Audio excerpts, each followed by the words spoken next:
ஆனால் முகூர்த்த தேதி மட்டும் சீக்கிரமாக முடிவு பண்ணாமல் கொஞ்சம் டைம் கொடுக்க சொல்லு. சந்தியா கல்யாணத்துக்கு எல்லா பணமும் செலவாகி வெளியில் வேற லோன் வாங்கியிருக்கேன். நீ சொல்றதெல்லாம் சரி, ஆனா அதே எதுக்கு அவங்க கிட்ட எல்லாம் சொல்லிக்கிட்டு? நம்ம ஃபினான்ஷியல் ஸ்டேட்டஸ் எல்லாம் அவங்க முன்னாடி எதுக்கு விட்டு கொடுக்கணும்?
என்ன நினைச்சுக்கிட்டு இருக்கான் அவன்?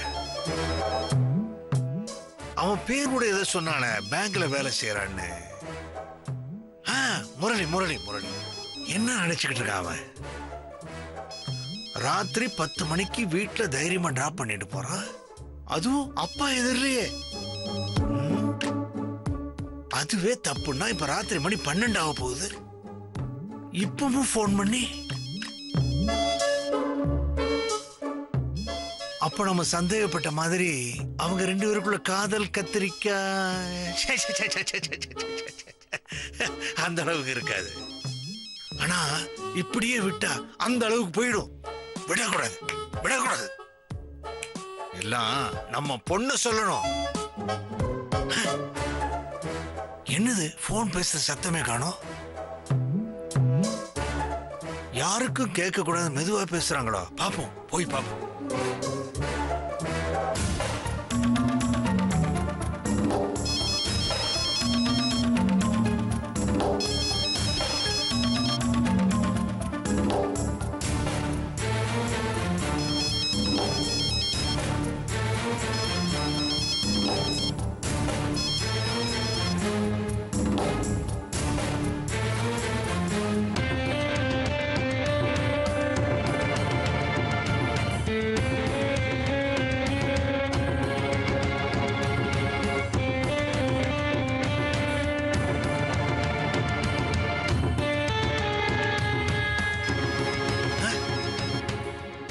பேசாம விட மாட்டான் போல் இருக்க. போன் அடிச்சு எடுக்கலன்னா விட வேண்டியதானே. திரும்ப திரும்ப ஏன் அடிச்சுக்கிட்டு இருக்கான்? மேனேஜர் வேலை பார்க்குற பொண்ணு, 5 டிஜிட் சேலரி வேற, நைட் ஷிஃப்ட் ஏன் பார்க்க மாட்டான்? இந்த வரேன்.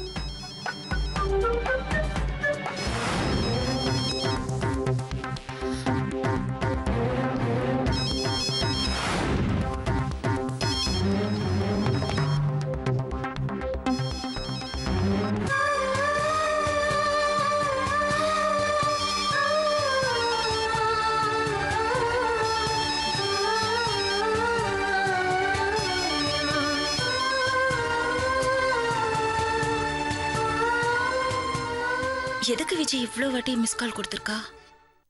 ஏற்கனவே பணத்தை வீட்டுல வந்து எடுத்துக்கிட்டேன்னு சொன்னா, ஒருவேளை யாருக்காவது உடம்பு சரியில்லையோ?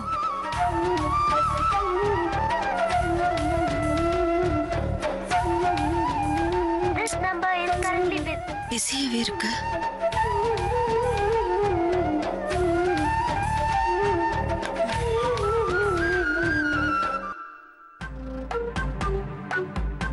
மீனாட்சி, மீனாட்சி, எழுந்துரு. வா.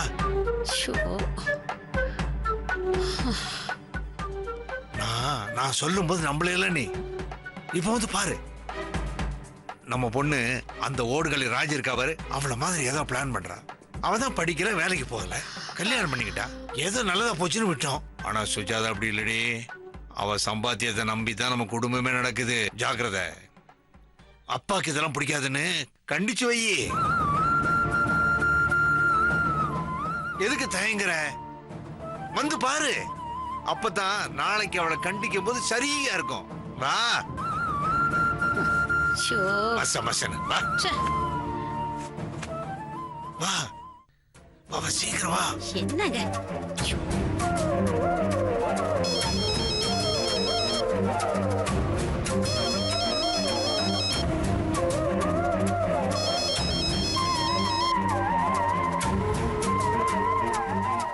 என்ன விஜி? அக்கா இவ்வளவு வாட்டி மிஸ் கால் கொடுத்திருக்க, என்ன விஷயம்? ஏதாவது ப்ராப்ளமா? சாரிக்கா, நீ டயர்ட்ல தூங்கும் போது நான் உன்னை டிஸ்டர்ப் பண்ணதுக்கு. அதெல்லாம் பரவாயில்ல, என்ன விஷயம் சொல்லு.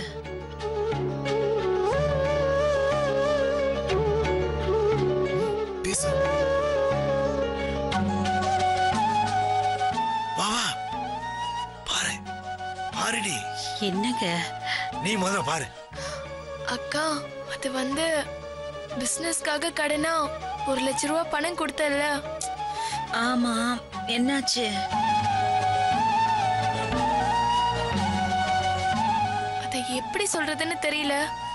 ஆனா உன்கிட்ட சொல்லாமலும் இருக்க முடியல. விஜி பரவாயில்ல, சொல்லுமா. அக்கா, நீ கொடுத்த பணத்துல 1 லட்சம் ரூபாய்க்கு 10,000 ரூபாய் கம்மியா இருக்குக்கா.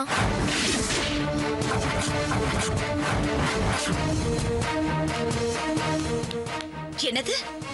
10,000 ரூபாய் குறையுதா?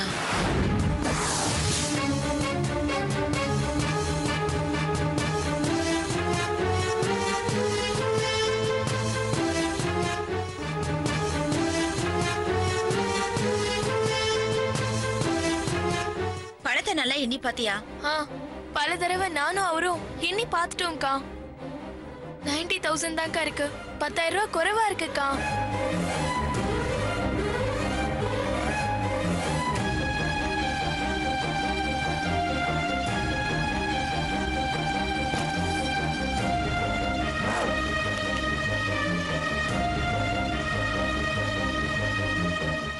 அக்கா ஒரு நிமிஷம் விஜி. விஜி, நீ வந்து பணத்தை எடுத்துக்கிட்டு நேரா வீட்டுக்கு போனியா இல்ல வேற எங்கேயாவது போனியா? சத்தியமா வேற எங்கேயும் போலக்கா. பீரோவை திறந்து நீ சொன்ன இடத்துல இருந்து மஞ்ச பை எடுத்து என் ஹேண்ட்பேக்ல போட்டுக்கிட்டு கீழே வந்து அம்மா கிட்ட சொல்லிட்டு வந்த ஆட்டோல திரும்ப போயிட்டேன்க்கா. விஜி, நான் இந்த பணத்தை ரெடி பண்றதுக்கு எவ்வளவு கஷ்டப்பட்டிருக்கேன் தெரியுமா? சேகரோட லேண்ட் பேப்பர் வந்து சரியில்லைன்னு சொல்லி லோனை ரிஜெக்ட் பண்ணிட்டாங்க. நான் வேற ஏற்கனவே பிரகாஷோட படிப்புக்கு பர்சனல் எக்ஸ்பென்ஸ்க்கு எல்லாம் என் லிமிட்டை தாண்டி லோன் வாங்கியிருக்கேன். ஆனா உனக்கும் சேகருக்கும் வந்து பணத்தை குடுக்கறேன்னு சொன்னதுனால நான் வெளியில இருந்து 3 ரூபாய் வட்டிக்கு இந்த பணத்தை வாங்கியிருக்கேன் தெரியுமா? எனக்கு பணத்தை கடனை கொடுத்தவங்க 2 மாசம் வட்டியை கட் பண்ணிட்டு தான் கொடுத்திருக்காங்க.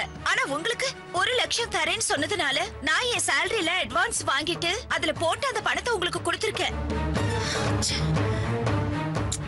வீட்ல எல்லாரும் இருக்கும்போது விஜி, நீ இங்க வந்திருந்தப்போ அப்பா இருந்தாரா?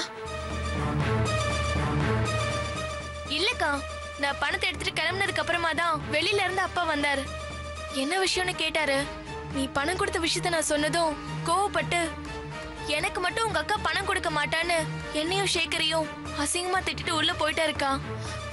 எதுக்குக்கா கேக்குற?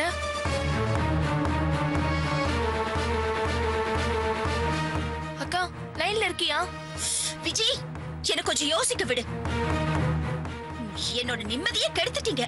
உங்க எல்லாரோட டார்ச்சரையும் என்னால தாங்கிக்கவே முடியல. பணம் குறையுதுன்னு தெரியுதுல்ல, அப்ப முன்னாடியே போன் பண்ணி சொல்ல வேண்டியதானே? எத்தனை தடவை பண்ண தெரியுமா? உன் போன் வேணா எடுத்து பாருக்கா, எத்தனை மிஸ்டு கால் இருக்குன்னு. போன் எடுக்கலனா என்ன, எஸ்எம்எஸ் பண்ணி தொலைச்சிருக்கலாம்ல.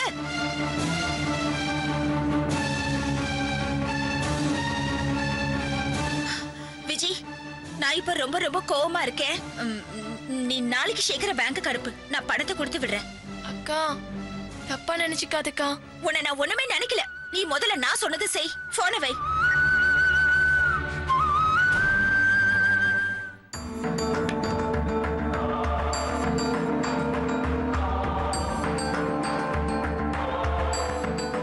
அப்ப வீட்ல வச்சிருந்த பணம் 1 லட்சத்தை யாராவது எடுத்துட்டு போகணும்னா வெளியால இருந்த மொத்த பணத்தையும் தான் எடுத்துட்டு போகணும். ஆனா அதுல 10,000 ரூபாய் மட்டும்தான் குறையுதுன்னா கண்டிப்பா நம்ம வீட்டுல உள்ள ஆளுங்க தான். அதுவும் இங்க பணத்தை வச்சிருக்கேன்னு தெரிஞ்ச யாரோ ஒருத்தர் தான் எடுத்திருக்கணும். ஆண்டவா,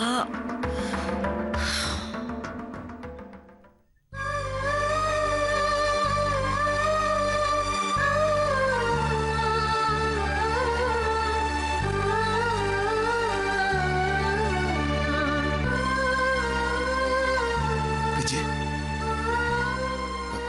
விஜய் விஜய் விஜய் விஜய் என்ன விஜய்? அது சின்ன வயசுல இருந்து இது வரைக்கும் அக்கா என்கிட்ட இவ்வளவு கோவமா பேசினதே இல்லைங்க. இது வரைக்கும் நானும் எந்த தப்பும் பண்ணதே இல்ல. ஆனா இன்னைக்கு ரொம்ப கஷ்டமா இருக்குங்க. இல்லடா, பணம் காணாம போன டென்ஷன்ல அவங்க ஏதாவது பேசியிருப்பாங்க. அவங்க என்ன சொன்னாங்கன்னு எனக்கு தெரியல. ஆனா யோசிச்சு பாரு, வீட்டுல வச்சிருந்த பணம் திருடு போச்சுன்னா யாருமே கோவப்படத்தானே செய்வாங்க. ஆத்திரத்துல என்கிட்ட கோவமா கத்துனது கூட எனக்கு கஷ்டமா இல்லைங்க. ஆனா அக்கா இந்த அளவுக்கு டென்ஷன் ஆகிறதுக்கு நாமளும் ஒரு காரணம் ஆயிட்டோங்கிறப்ப என்னால தாங்க முடியலங்க. அக்கா பேசும்போது இந்த பணத்தை ரெடி பண்றதுக்கு எவ்வளவு கஷ்டப்பட்டேன்னு சொன்னாங்க தெரியுமா? எனக்கு அழுகையே வந்துருச்சுங்க. நீங்க கொடுத்த லேண்ட் டாக்குமெண்ட்டுக்கு லோன் கொடுக்க முடியாதுன்னு பேங்க்ல ரிஜெக்ட் பண்ணிட்டாங்களா? நமக்கு கொடுத்த கமிட்மெண்ட்காக வெளியில யாரோ பினான்சியர் கிட்ட 3 ரூபாய் வட்டிக்கு, அதுவும் பணம் கொடுக்கறப்ப 2 மாச வட்டியை புடிச்சிட்டு கொடுத்தாங்களா? பேலன்ஸ் பணத்துக்காக அக்கா சேலரி அட்வான்ஸ்டா வாங்கி ரெடி பண்ணிருக்காங்க. அப்படி கஷ்டப்பட்டு ரெடி பண்ண பணம் குறையுதுங்கிறப்போ எவ்வளவு கஷ்டமா இருக்கும். என்ன கொஞ்சம் கூட நிம்மதியா இருக்க விட மாட்டீங்களான்னு கேட்டப்போ பலர் நடிச்ச மாதிரி அவமானமா அசிங்கமா இருந்துச்சுங்க. எந்த அளவுக்கு அக்கா அப்செட்டா இருந்தா இப்படி என்கிட்ட பேசுவாங்க? இத்தனை வருஷமா அவங்களுக்கு நம்ம நல்லது ஒண்ணுமே பண்ணலனா கூட அட்லீஸ்ட் உங்களை டிஸ்டர்ப் பண்ணாமலாவது இருந்திருக்கணுங்க. நீ சொல்றது கரெக்ட் விஜய். நம்ம கஷ்டத்தை அவங்க கிட்ட சொல்லி பண உதவி கேட்டிருக்க கூடாது. தேவையில்லாம உங்க அக்கா மனசை வேதனைப்படுற மாதிரி பண்ணதை நினைச்சா நாமளே தப்பு பண்ணலனாலும் இப்படி ஒரு விஷயம் நடக்கிறதுக்கு நாமளும் ஒரு காரணம் ஆயிட்டோமே.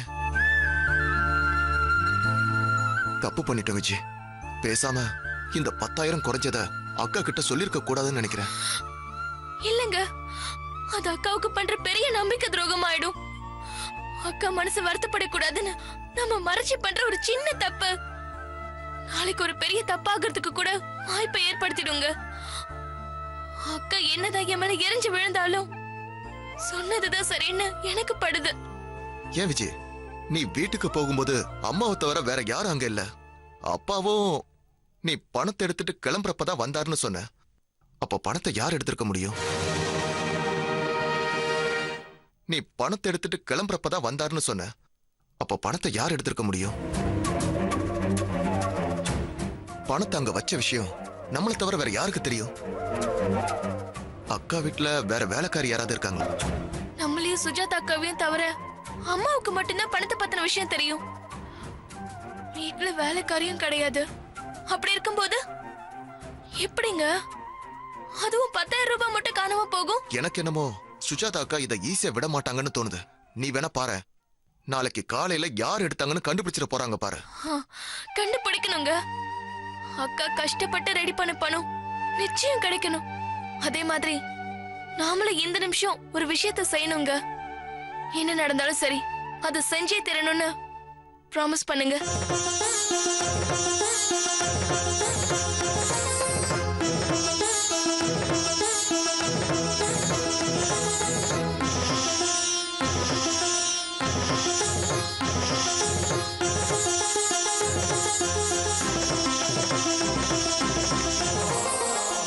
இப்ப சொல்லு, எதுக்காக சத்தியம் பண்ண சொல்ற? இந்த நிமிஷத்துல இருந்து நம்ம என்ன சாப்பிடுறோம், எவ்வளவு நேரம் தூங்குறோங்கிறது முக்கியம் இல்லைங்க. இனிமே எவ்வளவு நேரம் நம்ம உழைக்க போறோங்கிறது தான் முக்கியம். இனி 24 மணி நேரமும் ஒர்க் பண்ணணுங்க.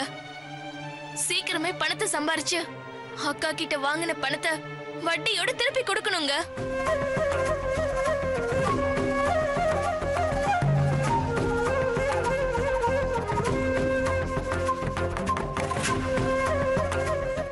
நாம பிசினஸ் பண்றதுக்காக வாங்கின பணத்துக்கு அவங்க எதுக்குங்க வட்டி கட்டணும்?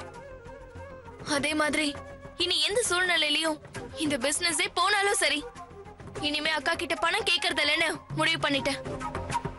இந்த நிமிஷத்துல இருந்து நம்மளால அக்காவுக்கு ஒரு சின்ன வருத்தம் கூட வரக்கூடாதுங்க. இல்ல, வர விட மாட்டேங்க.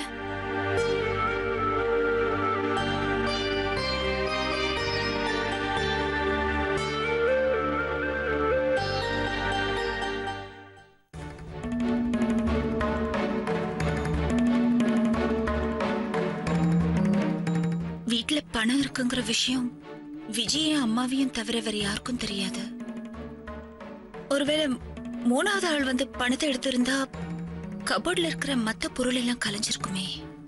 ஆனா அப்படி எதுவுமே நடக்கல. அந்த 10,000 ரூபாய் மட்டும்தான் எடுத்திருக்காங்க. அப்படின்னா கண்டிப்பா இது வீட்ல இருக்கிற யாரோ ஒருத்தரோட வேலையா தான் இருக்கணும்.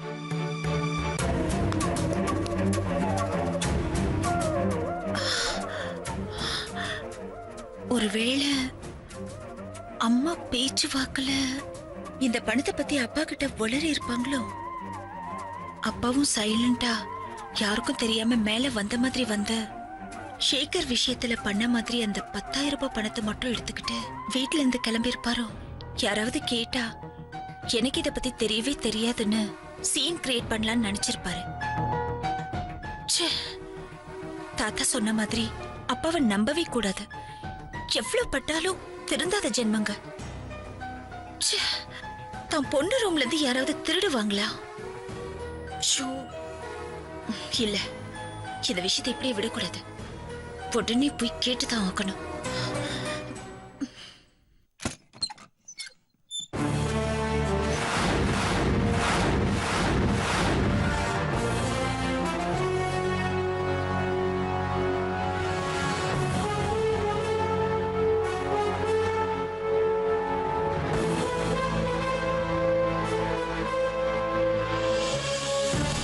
என்ன பண்றீங்க ரெண்டு பேரும்?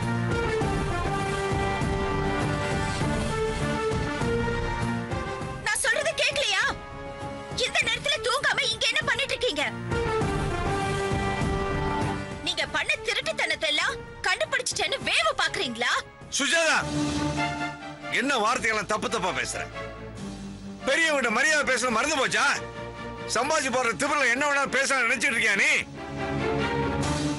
முதல்ல நடந்த என்னன்னு தெரிஞ்சிட்டு வாய விடு. அப்புறம் நான் பேசினா நீ தாங்க மாட்டேன். பேசாதீங்க. உங்க வேலை எல்லாம் என்கிட்ட காட்டாதீங்க. வீட்ல வெட்டியா உட்கார்ந்து சாப்பிடுற நீங்களே இவ்வளவு அதிகாரமா பேசுறப்போ கஷ்டப்பட்டு சம்பாதிக்கிற நான் அதிகாரமா பேசுறதுல என்ன தப்பு இருக்கு? எவ்வளவு பேசுறீங்களே, இந்த நேரத்துல என் பெட்ரூம்க்கு முன்னாடி நின்னுக்கிட்டு என்ன பண்ணிட்டு இருக்கீங்க? சொல்லுங்க. என்ன பேசாம நிக்கிறீங்க? சொல்லுங்க. ஏண்டி அவதான் கேக்குறானா? நீ என்னமோ தப்பு பண்ண மாதிரி தரைய குனிஞ்சு நிக்கிற. சுஜாதா, நீ என்ன வேணாலும் மனசுல நினைச்சுக்கிட்டு இருக்கலாம். ஆனா நடந்தது இதுதான். உங்க அம்மா தூங்கிட்டு இருந்தா. மாடியில யார்கிட்டயும் சத்தமா போன்ல பேசுறத கேட்டேன். உடனே உங்க அம்மா எழுப்பி மேல வந்து ரூமுக்குள்ளே நின்னுகிட்டு இருந்தோம். நீ பேசி முடிச்சோட என்ன நடந்ததுன்னு கேட்கலான்னு இருந்தோம். அதுக்குள்ள நீயே வந்துட்ட. இத என்ன நம்ப சொல்றீங்களா? இத்தனை வருஷமா நீங்க பண்ண திருட்டுத்தனம் எல்லாம் எனக்கு தெரியும். யூஸ்வலா நம்மள மட்டும் தானே சொல்லுவா. இப்ப என்ன அம்மா விஷயத்தை சொல்றா?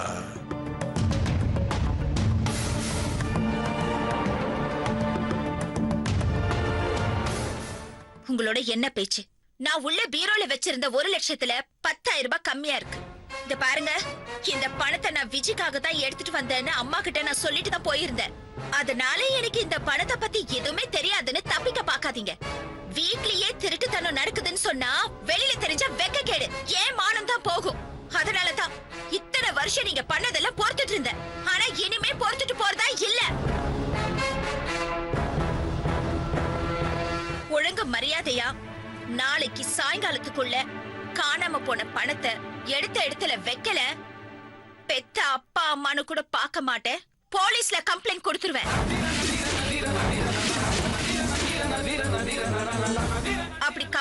இருக்கும்போது இதுக்கு முன்னாடி பண்ண அத்தனையும் சேர்த்து கம்ப்ளைண்ட்ல கொடுப்பேன். நீங்க சேகர் கிட்ட இருந்து பணத்தை வாங்கிட்டு வந்தப்போ அதுல இருந்து திருடுனீங்களே, அத கூட சொல்லுவேன். இதுல எந்த மாற்றமும் இல்ல, கண்டிப்பா பண்ணுவேன்.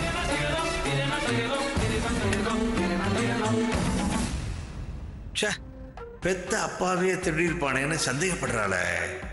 முருகா, என்னையே இப்படி அசிங்கப்படுத்தி அவமானப்படுத்தி பார்க்கற? நான் தான் வீட்டுல இல்லவே இல்லையே. யார் எடுத்திருப்பாங்க? விஜி வர்ற வரைக்கும் இவர் வீட்டுல இல்ல. அப்ப இருந்தது நானும் ராஜியும் தான். ராஜி இல்ல. ச்சே, பெத்த பொண்ண சந்தேகப்படக்கூடாது. ஒருவேளை விஜி பணத்தை எடுத்துட்டு போகும்போது எங்கேயாவது தொலைச்சிருப்பாளோ?